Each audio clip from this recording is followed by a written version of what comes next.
ঘটনাটি ঘটে আমার বাবার সাথে। তখন আমার বাবা টাগরা জোয়ান, মানে আমার বাবার তখন বিয়ে হয়নি। আমার বাবা এতটাই সাহসী ছিলেন যে রাত 2টা বাজে কবরস্থানে যেতে বললে তাও পারবে।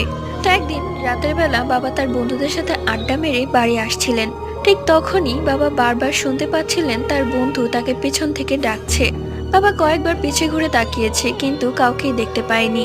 কিছু দূর হাঁটতেই বাবা সামনে দেখলেন দুটো কাঁচা বাঁশ পড়ে আছে।